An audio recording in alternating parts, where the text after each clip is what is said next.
This video will show you how to use your points palette to control what's displayed in your charts and graphs. We're going to use IO Edition, which we have open already, and to show you this example, but you can do the same in any of your TCR programs, your interpreters, your sprite. So we're going to begin by, at the top of the screen, we're going to select a design. Now we can select something from favorites, but we're going to go under designs, we're going to go to A4, and we'll select aspects and houses. Important to note that when you're working with a chart page like this, you're working with a collection of graphics on the page. This gives you flexibility that isn't available in other programs, and it gives you the ability to make a chart page your own. Learning to use the points palette is just one step. In another video, we'll show you how to use your graphics palette and actually create your own pages, create the size pages you want. But right now, our focus is on the points palette and controlling what glyphs are displayed in our chart. So first step, top of our screen, we'll go to Graphics. Under Graphics, we want to make sure that Graphics Layout has a check mark next to it, which it does not. You can see. You can click it, slide down again, and you see that it does. That means that I'll be able to activate and work with the graphics on the page. You can also hit Command G, which is the keyboard command that would do the same thing. So let's go back to our chart page. You can see if we click on the Here and Now, that it becomes active. So I could expand it, contract it, I can move it on the page, I can do whatever I choose with it. You can tell it's active because there's a box around it, and at the bottom right hand corner is a black square. The same thing at the bottom for Time Cycles Research, which if you have your name there, it would be the same thing. You can see that it's active.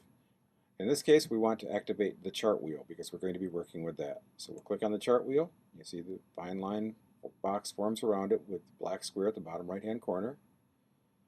So we have the chart active. We'll now go back up to the top of our screen to Graphics.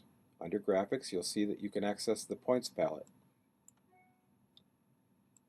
In the Points palette, any item that has a box around it is what's currently being displayed on the chart. You can see the vertex, and the vertex is displayed here. If I click it, no box, it disappears. Click it again, it's displayed.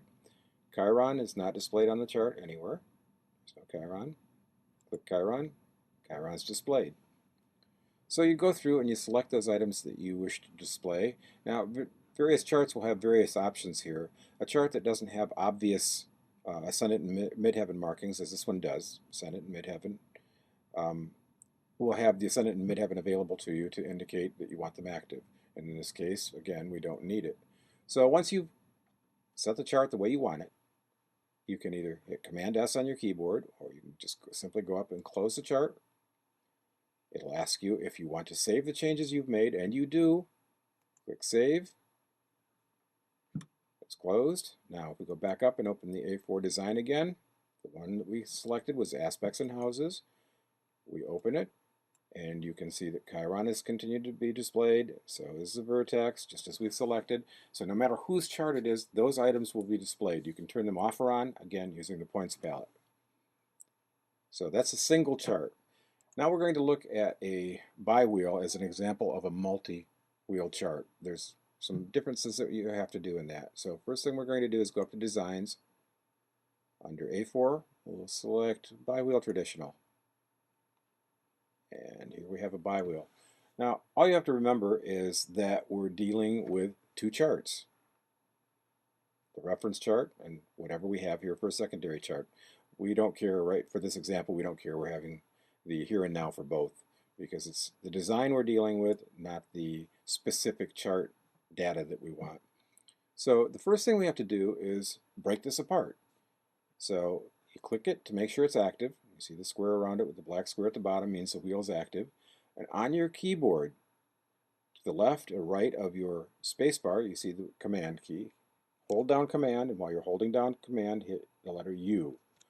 You'll see that the center wheel becomes fuzzy. This indicates that we have an active, broken apart chart graphic. Now we'll begin by working with the inner wheel.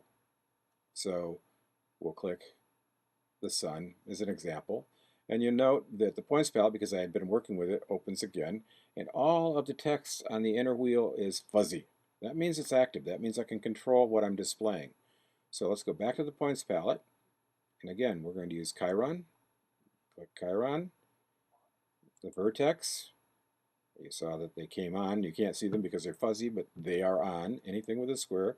And part of fortune. So those three items we've selected. Now, we're finished with the inner wheel. We want to activate and work with the outer wheel. So we'll click on any glyph. I'm selecting the sun again. We'll go back to the points palette. We're going to put on Chiron, the vertex, part of fortune, and you see that all three appeared. Now, important step.